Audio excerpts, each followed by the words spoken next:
30 years would be $300 million. The money would come from, you know, not property taxes, but sales tax on Ramsey County. Put a sales tax in, not a property tax. When I said property, I meant sales tax. So now Ramsey County is being said, no, you don't get to have a sales tax to pay for this $300 million or $350 million. Minneapolis now, the money would come from sales and other taxes dedicated to the convention center. Bonds on that facility will be paid off in 2020. As those bonds are retired, money would be freed up for the stadium, Mayor Ryback said. Well, so, you know, and of course over there, that's a charter city, and the people over there with their charter said that no sports stadium, no more than $10 million could be spent on it. So there's a problem there. But the real issue is that people, you need to understand that government, once they get into your pocket, they will not get out of your pocket. And so once they got this tax over there, this sales tax, that was for the convention center, you see how even though it gets paid off, they're not going to give up the tax money. They're just going to keep it going. They're just going to roll it into the next and the next and the next. Perpetual motion. Taxes in perpetual motion. And so that was like when the sales tax started in the state of Minnesota. It was a temporary tax. It was a temporary tax just to get their house in order. Where are they now? What has it grown? 2-3 times over what it started at? So, I mean, it's you know, the Vikings, pay for it or leave. You know what? Quit jacking us around. Any other business has to pay for their own operation, their own facility, their own plant. You know, and all of us could say, use that but for. If we went and moved to South Dakota or some other state, our taxes wouldn't go into the general fund here, so therefore we should have all our tax revenue back so we can do beautification on our home or our yard. Or yeah, come on, get real. All right, that was the first little bit. Now, I want to go into, we're going to ask Lauren Setterstrom to come out here. Lauren was over, and I was over at the Stillwater Library, and you're going to have to pull in here, Lauren, get in here tight. We were over at the Stillwater Library early. Lauren was over there, I don't know, what, 4:30? Yep, we were there about 4:30. Start filming? Yep, and we started filming. And what I did was we interviewed Joel Stedman. He's the Central Regional Manager for the DNR. And they're very excited about acquiring the Zephyr line that comes out of Stillwater that they use to have the train. I thought that was already done deal. Well, it's acquired, but they're finishing the paperwork because there's so many pieces of property. The titling, managing that is a nightmare. And then he had told me this was the most complicated acquisition. You mean it's not just one owner, but there's different property owners along the route? Well, no, it's one owner, but what had happened when the railroad acquired all these parcels of property, they acquired them from individuals because it wasn't a land grant railroad. Oh, okay. Well, when you talk about a land grant rail, and I want to this is to the control room now. Can you hear me, control room? There's a tape there, and that's all keyed up. Hold it up so I know you have the right tape. And that's what we're going to play. We're going to play that in a minute to show people just a little bit. So I often said that all these railroads, these land grant railroads, that this property was given to the railroads. Mm-hmm. When the railroad abandoned those right-of-ways, that property should have come back to the government, to the people. And so when you had a railroad that ran along the St. Croix River on the Minnesota side, instead of the people that adjoined or abutted the railroad, instead of them being able to glom onto that scenic roadway, Yes. it should have come back to the people. Just like there's another rail line that came out of Matamidi through Grant, besides the one we're talking about. Same thing happened there. The people glommed onto that railway, and so because that originally was a gift from the government for building those rail lines as an incentive, It went back. Well, it should have gone back to when the railroad abandoned, it should have gone back to the government. Well, what's different about this, and that's what I discovered in the interview, this was not a land grant railroad. This was a railroad that the railroad actually negotiated with each landowner to acquire a parcel. So now they got So now they have multiple You titles. have a map, don't you? Yes, I do. Let's get the map up. Let's get them out here with the camera and zoom up. Maybe it'd be better if I have. Depends, which camera do you want to use? That one or this one? This one, then why don't I hold it? Then I can get it. Okay. Well, what they're doing. This is, what are we doing here? Let's get it right side up. Okay. All right. You point it out, I'll hold it. Okay.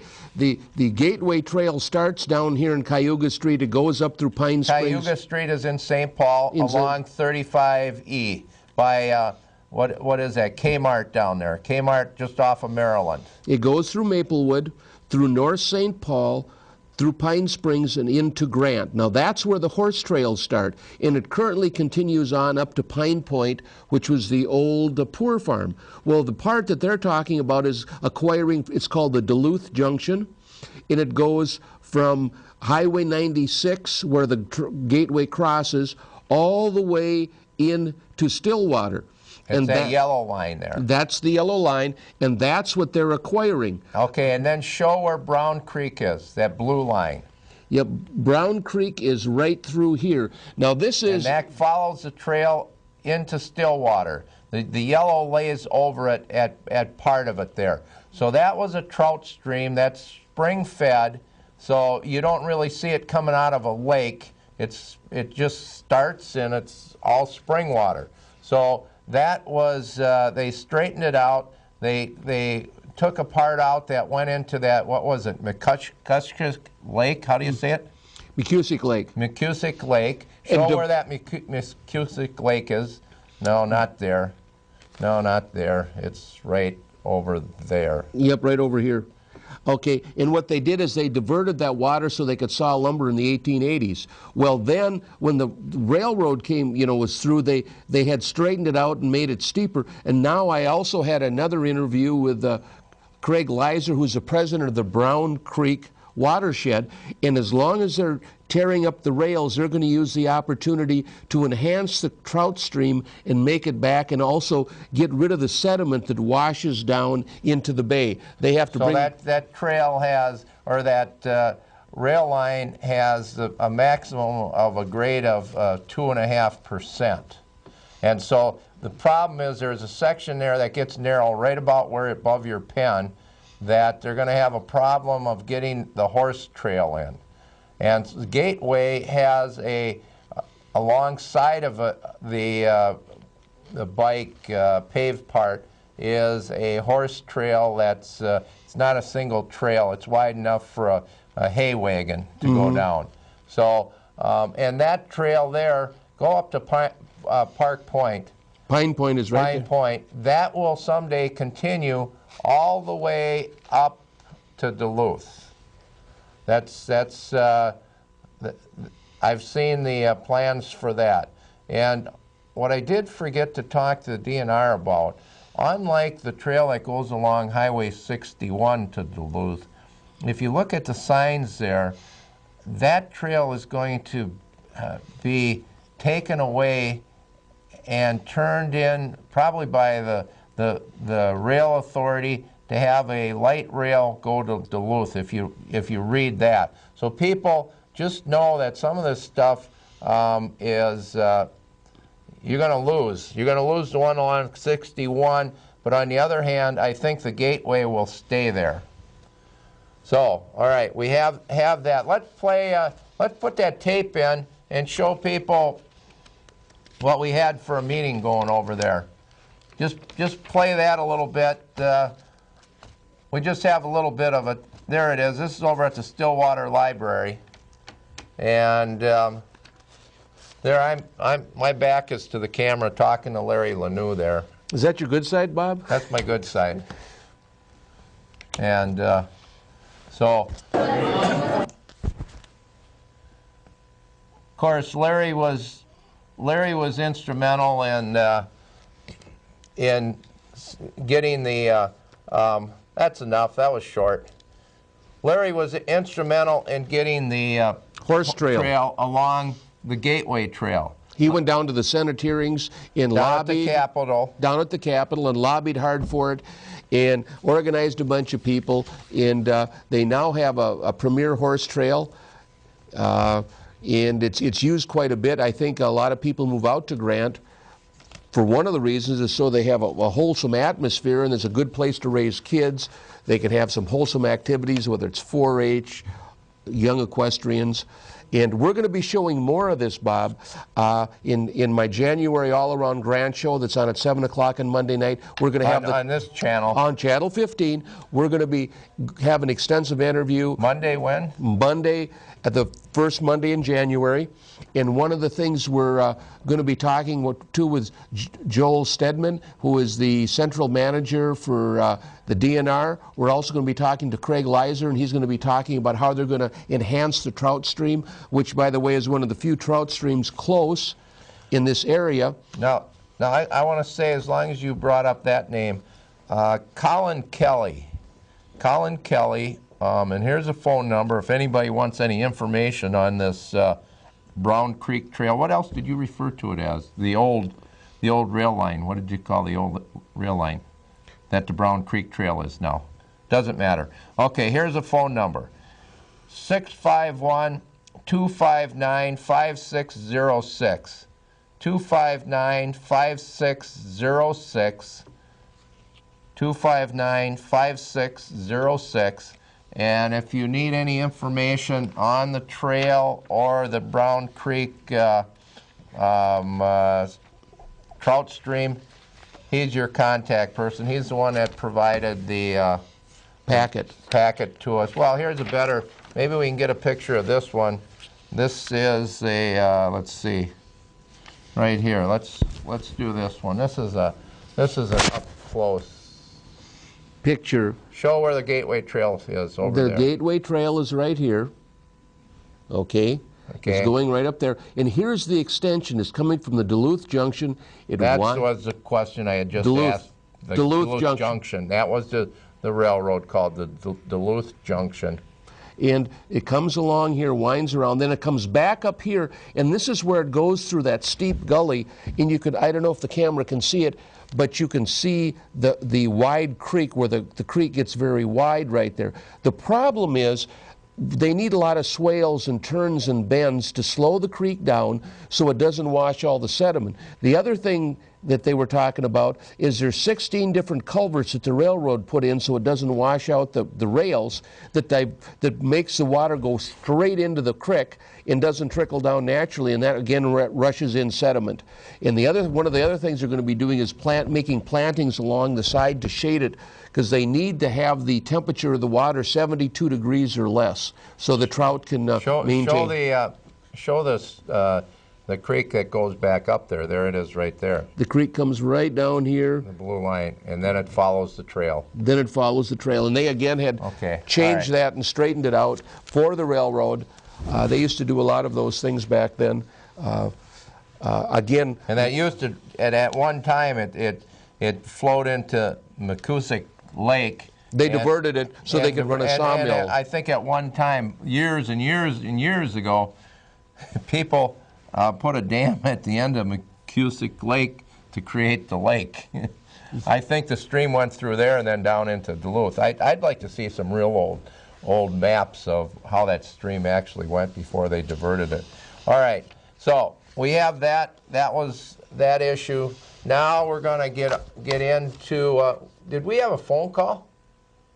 Do we still have somebody on hold? All right, let's take the phone call. Caller, are you with us? Question or comment? Yeah, I'm still here. I've got a question. What are they doing there where the trailer park was? What are they doing with what? Where the trailer park was at the end of Frost. Oh, Where the roundabout is. Where the roundabout is. I'm glad you brought that up. I drove over there today. People were telling me about cars coming down Frost, headed west towards 61, and when they hit that roundabout, they just go straight through into the roundabout instead of going around. Somebody said actually one of the public works trucks got. It's a wasted roundabout. Well, yeah, and you know, I looked at that, and we didn't bring any pictures. We had pictures before, but that roundabout there is they had to get out there and put some cones up, and because the way it was signed was very poor, and so people didn't even know there was a roundabout there, and they went right through the roundabout. And then as you go down, of course, then they choke it down to one lane. They, instead of putting in a two-lane bridge each way, they replaced the bridge that was there, and I'm told that the people that worked on that bridge said that bridge would have lasted forever. It was so good. And so they replaced it with a bridge that still choked the traffic down. And you know, one of the things that people should look at, when we announced on the show how many ever months ago when they started that project, that they had marked this huge cottonwood tree. It'd take about 4 or 5 people to lock arms to reach around that tree. So the Heritage, I think it was probably the Heritage Preservation Committee, I don't know, Parks Committee, whoever committees saw it on the show, made some phone calls and got that tree saved. Well, now when I look at that tree, and caller, I don't know if you've been down there, that development, that of course that tax increment financing, high-density development that isn't going to be paying property taxes like everybody else, but it's going to use as many city services or more so because of the density, and the fact it's going to have seniors in there that require a lot more ambulance calls. So the rest of us are going to subsidize that operation. But in doing it, they dug out right up to towards that tree. Within 10 or 15 feet from the tree, they pulled away all the soil. So, you know... Kill the roots. Yeah, kill the roots. Kill the roots. So, you know, when government wants to do something, when the people say, stop, don't do that, well, they pull back and then they do it incrementally. So they dig away the roots, and we'll kill the tree, and we'll get the tree down anyway. But I thought that development, they couldn't get any money for it, that they couldn't get a contractor. Well, not until they gave them all the big tax breaks. Not until they gave them this tax increment financing. So for the next 25 or 30 years, that development, anything that would have been paid in as taxes, it's kind of like the Viking Stadium. Forgive me. You know, except for the fact that we're building this, the taxes wouldn't be there. So give us all the tax money for our development. Isn't that wonderful? So that. Why is it so close to the road? It looks like a prison going in there. Well, you know, part of that whole deal there, that whole road reconstruction, was just strictly for the benefit of that development. You're right. Well, the block work that I saw today, it looks like it's just a big wall going up to block off the road. You're right. You're right. I thought it was going to be farther back in, and they were going to have space between that and the road. I think everybody did. So, you know, that's your city council in action. That's your Billy Rosbach, right. your former city council person, John Nephew, as of January, Jimmy Lannis, Kathy Dingy, and Marv Copeland. 2 years.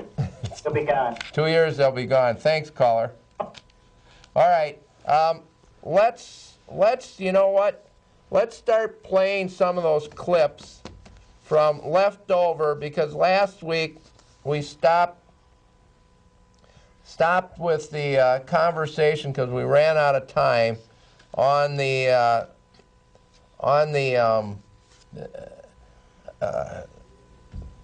trash hauling, and so I wanted to finish that up. So let's go through, start the first one. And by the way, control room, I did not get the slip that showed the order of what we were going to play. That's still in the control room. So if somebody can bring that out, but when you get set up with it, go ahead and play it, and we'll just start. And keep the mic open out here, so if there's a comment that needs to be made, I'll add it. So they're setting that up in the back. And then we're going to go to after we do that, we're going to go to the Truth and Taxation hearing. And just remember that what we didn't get to bring in, the city of Grant, which is 4 miles from the border of Maplewood, and just about 2 times the size of Maplewood. They run their city on 938,000, and we're ready with the video clip, and Maplewood is 43 million. All right, let's play the clip. Let's start out with the first one. I'd like to say I would like the council and the mayor and everyone that's responsible here to listen to the people. Respect their opinions. And in the sheet that was passed out, it said we should do it respectfully. And I think that's true of the council and the mayor. Should be respectful. Yeah. When jobs, all we hear about now are jobs all over the country. When jobs are needed so much, and we have local companies that have people depending on jobs, why do we go out of the state to go to another company? It's a question. On November 2009, my wife and I paid $93 for 2 months with Allied for our trash hauling. In January 2010, we switched to Tennis, and it went from $93 a month, or 2 months, to $35 for 2 months. And you say, well, you're not going to pay that now with Allied because we have this contract. But what kind of a company would that be? That would be charging 3 times what the other company charges. That's just... All right. President at All right, 1771. So the 2 parts you want to get from that is be respectful. For the council, you need to be respectful of the people, of the citizens. Quit telling them to sit down and shut up. And then the other thing is the company, the national company whose corporate headquarters are in Phoenix, as far as they're in Phoenix. All right. That Arizona, out of state, why aren't you giving the contract to our local companies, Tennis, Gene? They have 50% anyway. And so Highland Sanitation, that why are you putting our local people out of work and sending the corporate money out of state? So that was the issue there. Now listen, the next one's going to be Rebecca Cave. Same thing, over and over. Why aren't you people listening? Why are you so disrespectful? Why are you so rude? Let's play the next ones, then we'll take the phone call. Play the next one. Thank you, Mayor and Council, and all the people that are here tonight, all the people that are in the back room. I'm glad you opened the door for them so they can hear and see what's going on. I am not in favor of this for a number of reasons, and the main reason is with this economy going on right now. You're looking at letting go all those people who are working. Can you please look at me while I'm talking, Mayor? Thanks. I have other things I also have to attend to. It's okay. But it's a respect issue. Okay, guys? Now, there's a lot of people that are going to be losing their jobs over this. Why you guys are pushing this through so hard, nobody seems to understand, and there's no answers. Because this is not something that's needed nor wanted for the city of Maplewood. I do not want all these people out of jobs. I want to be able to choose who I want for a garbage person. And you guys think you can make those decisions for us? And I don't believe that's true. I want you to stop what you're doing right now, take a vote, and end this BS. Because that's what this is right now for the people of Maplewood. Thank you. All right, let's take the phone call. Caller, are you with us? Question? I'm here. Question or comment? I got a comment and a question for you. Yes. Comment is that you were right on about they're going to shove this trash hauling down everybody's throat, and we got to do whatever we can to basically take and keep letting them know that we're really sick and tired of them taking and telling us what to do. The government tells you and I and everybody else what to do, what hoops we got to jump through, but yet they don't follow any of your own advice, like staying, within a budget and maintaining, the things, the services that they need to, and stop buying stuff they don't need to.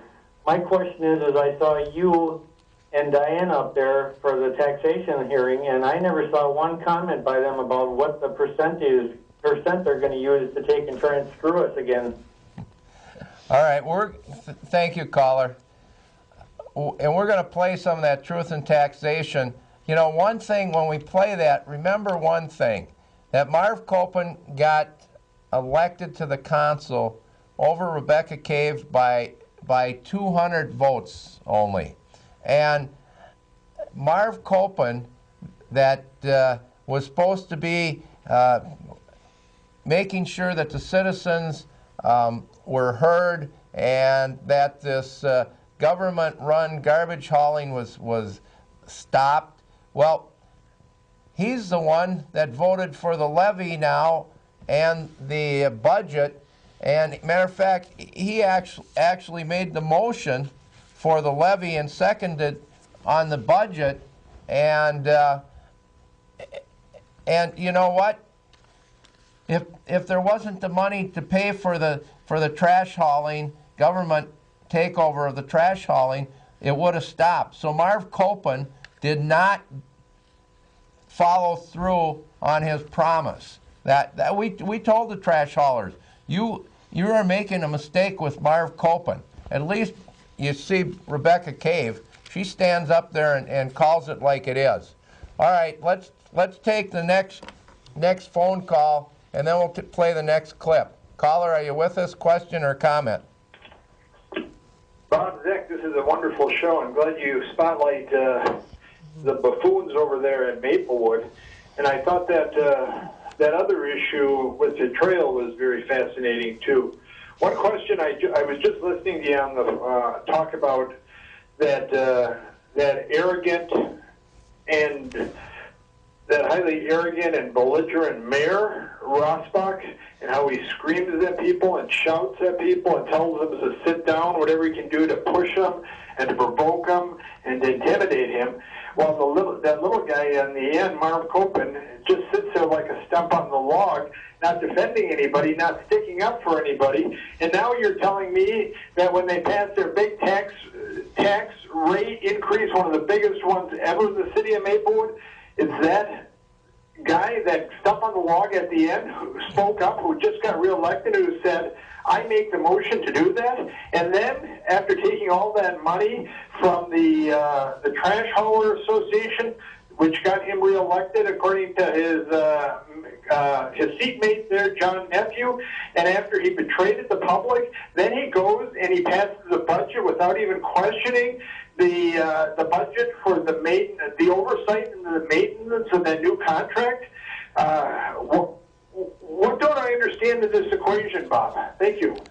Well, one of the things we're going to be looking at, he took, from the early reports, Marv Copen took $6,000 from his campaign money to set up a website. And wouldn't you know, the website, it seems like it's turning out that it's really for his business, his party time liquor. So he took the trash hauler's money to promote his business. That's what we're checking on. So Slick Marv, Party Marv. All right, now the next one we're going to play is Mary Newcomb, and we played this last week, but we got to go over this. This is Mary is, you know, she likes this government, and she wants her choice. She says my choice needs, and I'm paraphrasing here, to supersede everybody else's choice, because if everybody else has a choice, I don't get to have my own little choice, and I'm better than everybody else, you know. And she's going to talk about, she wants government at her back. Well, you know what? With Maplewood, you need to watch your back. And so let's play that, and then we're going to have a little discussion. Play that next piece. Mary Newcomb. My name is Mary Newcomb. I live at 2600 Montana Avenue East. I would like to state my support for the organized trash collection system as a replacement for the current open system. I understand, obviously, that this is a very emotional topic for many people, but I would also like to briefly address a few items that have been voiced throughout this debate regarding choice. I live at the end of a cul-de-sac and have the dubious pleasure of multiple garbage trucks going past my home every Tuesday, even though only one of these trucks is actually for my benefit. My choice for fewer trucks, less noise, less pollution, and lower cost has already been denied to me due to the current system, and I would like to have that choice again. I make choices every day, at work, at home. I make choices primary and general elections, and I make choices regarding telephone service and other items that are too numerous to list. With these choices come the obligation to continually be alert for bargains, and as we've seen, people get varying rates regardless of what they should. Choices I do not have include my water system provider, sewage and gas and electric services.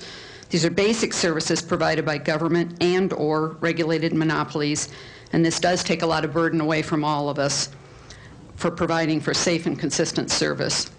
I also consider trash hauling to be among these types of services. Some people feel that the city is overreaching, and they have stated they want government off their backs. Instead of having government off my back, I want government at my back. I am grateful that government clears our streets in winter, fights fires. Instead of having government off my back, I want government at my back. Having government off my back, I want government at my back. All right, so, you know, in Maplewood, you have to watch your back, because they'll jump you when you're not looking, and I'll tell you, they'll assault you, and you know, they'll do you in. And so this person, you know, we were told that and we still have to check this out, that she's a government employee somewhere, and you know, when she says choice is good, and I choose to have more government to take away everybody else's choice. This is the kind of person that you have here. I've never heard such convoluted logic in my life. I mean, this woman is a little bit confused, I think. I mean, it's like her choice because she wants something. And what's really ironic is she's complaining that she lives at the end of a cul-de-sac. Well, yeah, that means you have less traffic. There's not that many people going down a cul-de-sac because it's a dead end. And if she's at work, she's really going to notice the garbage trucks. If she, in fact, has a job... Well, according to the mayor, there's only 3. He says, well, the most we have is three garbage trucks going down. So if one comes to her house, and all three are paying huge road taxes to drive those trucks, but she thinks she owns the street. So, you know, it's people like her, you know, Dale Tripler, Peter Fisher, just to name a few, that want to kill the American dream. They, you know, trample on it, stomp on it, kill it. Just, you know, just like you do to a bug, you stomp on it. And, you know, people shouldn't be allowed to be in business unless government decides that, you know, this is their buddy, this is their choice, and we're going to go with this national company out of Arizona, and damn be to the local people that built the business. All right. This interesting thing about this Allied also, one of my neighbors had it out in my area. Well, you just don't quit. You have to pay a termination fee. So when you're done having the garbage, he had to pay another X number of dollars, the equivalent of a month or so, just to have them stop. I mean, I was just in shock about that. You know, that normally when you say, I no longer want your service if you have not signed a contract, that's it. But in order for him to get his service terminated, he had to pay a termination fee or they were going to take him to court. It was just, I never heard of anything like that in my life. If you have a contract, and it's the whole thing. But I would hope that everybody had a contract with their current hauler so that Maplewood couldn't come in and destroy that contract. And that's what they're doing. Okay, let's, we want to move on here. I think I want to do, you know, one of the things is the disrespectful city council. They'll sit there, the city manager, he'll be back like this, yawning, and one of them will be on his computer, and that'd be John Nephew, and then you'd have James Lannis having a conversation with maybe Kathy Dingy, and people come up there to speak to their government, and it's totally rude, disrespectful. So let's, I want to play the next one, and then we're going to move on to truth and taxation.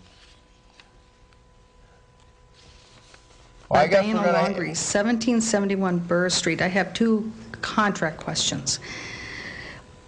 Is it, I'm under the belief that an ordinance will need to be in place before the final program, if you go towards government-managed trash collection, before the final program can be implemented. Is that correct?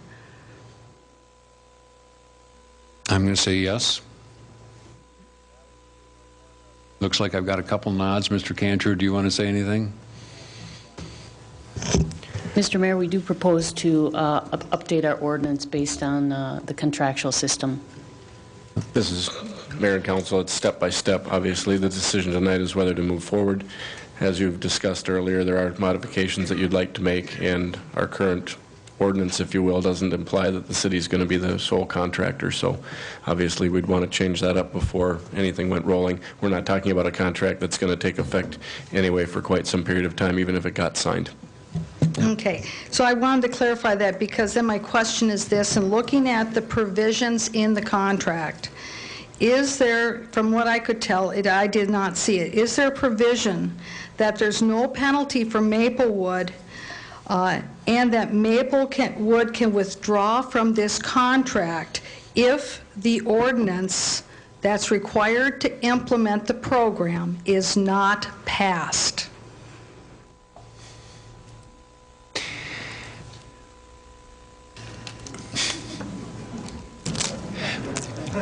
We don't know, Diana. Okay. So will the city be in breach? So the issue there now is, for the city to go ahead, they have to have an ordinance that allows it. So now we're going to see what Marv Copen does when this ordinance comes up. If he's going to vote against the ordinance like he should have voted against the funding for it. So, of course, by then, Bob Cardinal will be on the council too. So we'll see what happens there. All right, now we're going to move into the next, and there was another part to Diana, but we won't go into that. Diana Laundrie, former mayor, she talked about the value of, well, we'll get into that on the next piece. All right, let's just go into the next video clip. This is now from Monday, and this is the Truth in Taxation hearing. And of course, Maplewood made sure nobody knew about the Truth in Taxation hearing. So the only two people that were there were your host, me, Bob Zick, and Diana Longry. What a scam those people pull. Good evening, Mayor, Council, staff. I just want to do a comparison here concerning this budget. The council member that's leaving always has done this, I call it his outreach. He'd go out and pull numbers from all over the state to try to justify his positions on things. Well, because when we do Insight News Hour, we look at so many different units of government. And just yesterday, I happened to look at the budget of a city just 4 miles away. That would be Grant City.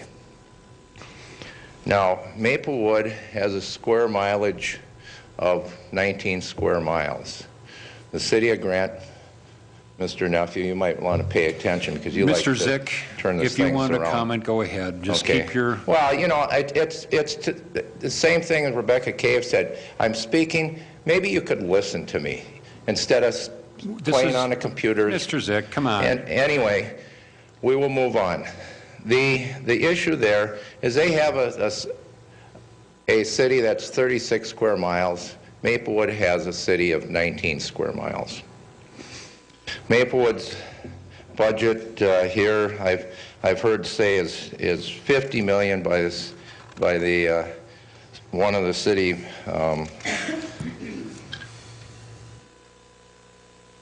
city managers, who happens to be yawning, is 50. You know, the only thing I can think of is he had a red-eye flight back from his home in Davis, California. So the city manager that's getting $200,000 a year, he's sitting there back like this, half nodding off, yawning, and you know, you bring that stuff up and say, you know, maybe when the citizens get up here, you could at least stay awake and quit playing on the computer and quit having these conversations. And James Lannis, maybe you wouldn't have to get up and you know, go do your thing in the boys' room because of your other problems. And you know, it's just so disrespectful. Kathy Juneman gets up and walks out on people, and if they're not doing that, they're telling people to sit down and shut up. It's unreal. All right, let's. And according to this, it's 43 million. The city of Grant has one employee, not 156 employees. Everything is contracted out. Their cost per household, per house, is $500. $600 per house. City of Maplewood, according to this, is $4,300 per house. Now, City of Grant has a reserve of about 40%, so they can keep their cash flow when things from the state, when the state holds back funds, federal funds, whatever. So they have a 40% cash flow. They have zero debt.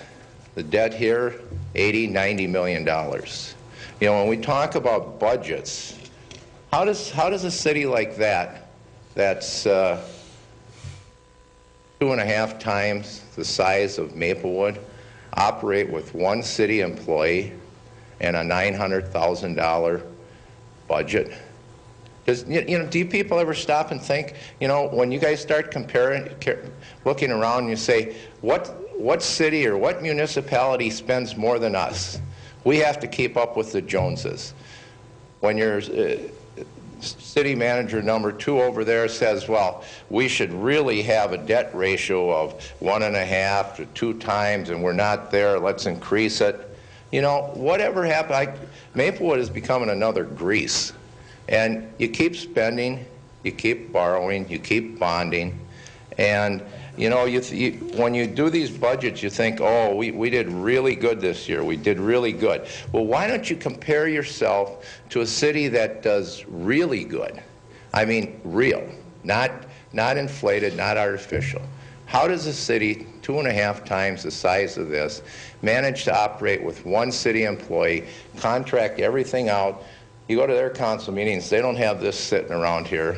You know, oh, I forgot to say, they're not a B-class city that has 2 city managers that everybody else is beholden to. The city council actually runs that city, actually makes decisions.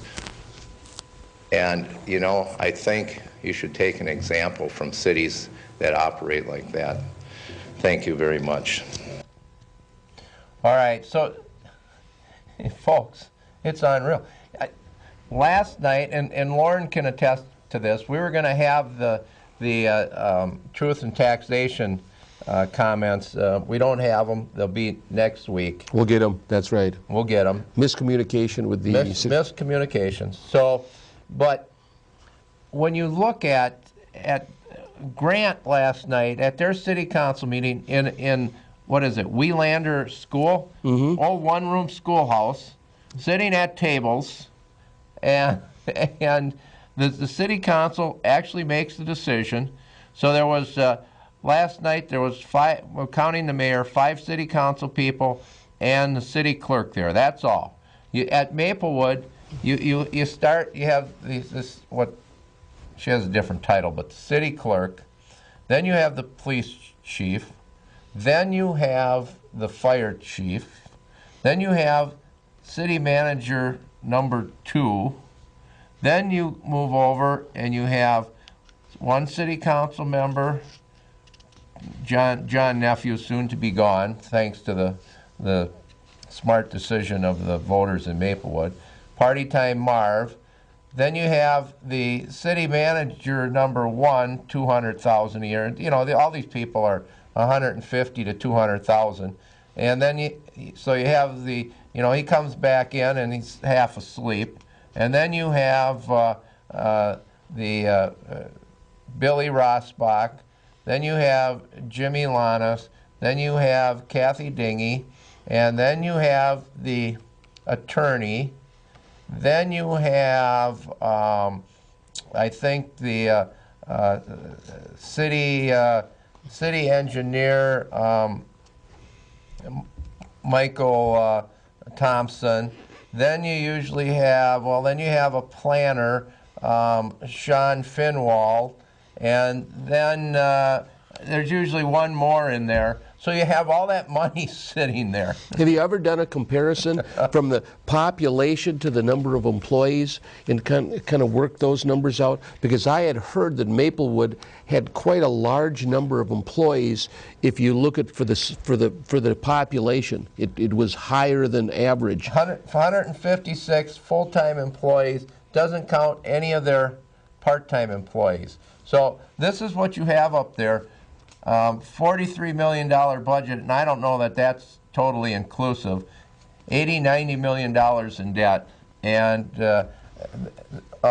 folks, it's unreal. All right, let's go to, what's the next one?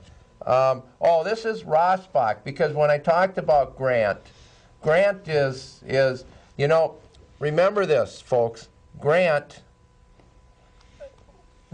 and you'll hear Rossbach's comment, but just keep in mind that Maplewood has more bureaucrats, criminals, and thugs than Grant has horses. Just remember that. Put that in your thoughts. And now let's play Billy Rossbach.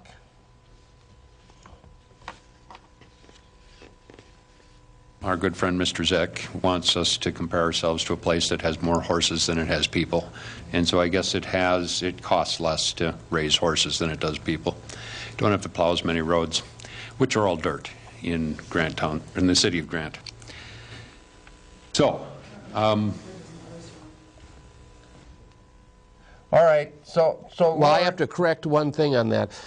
We are 50% at least, or 52% asphalt roads in Grant. We're not all gravel roads. Well, and hold that thought. The other thing is, see, Grant, when it comes to that, is so far ahead of Maplewood.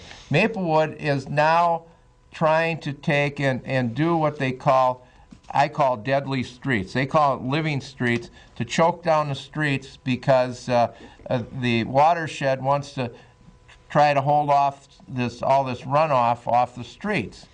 And so, impervious surfaces. Well, Grant, with their gravel roads, it's not impervious.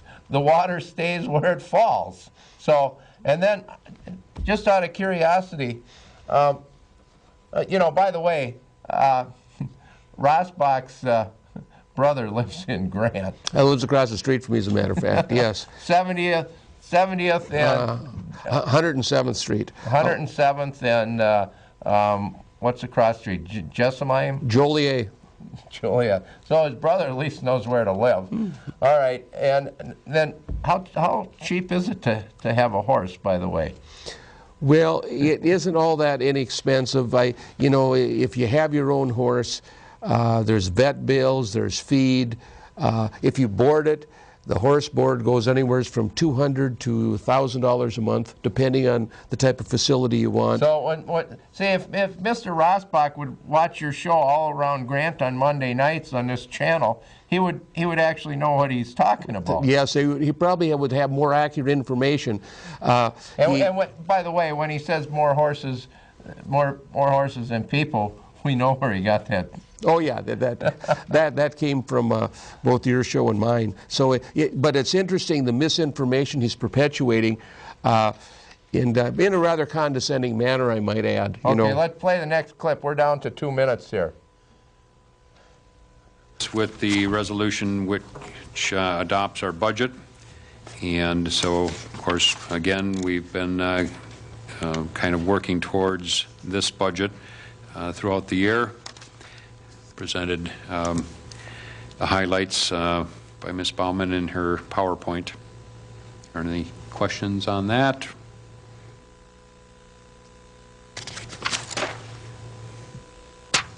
Is there a motion? I'll move approval of that resolution. Second. Mr. Nephew has made a motion. It's seconded by Mr. Copen. Is there any further discussion on that item? All in favor say aye. Aye. Any opposed? It's ayes all. All right, there you have Marv Copen had a chance to stop the trash hauling once again. Goes through the budget. What's Marv? Okay, we got a little bit of Diana, and then we're going to come back to us with about 10-15 seconds. Go ahead, play it. Hit the button. All right, let's go. Mr. Nephew's done. Mr. Lannis? Diana, if you're here to say something about the budget and stuff, please say it. I am. I wasn't actually going to attend, but I had a couple of people tell me that they had wanted to come, but they felt that they probably wouldn't have been listened to. And so All right, so you've seen Lannis and Nephew there, and we'll be back. Thursday night at 7:30. And that's a lot of fun. I bring in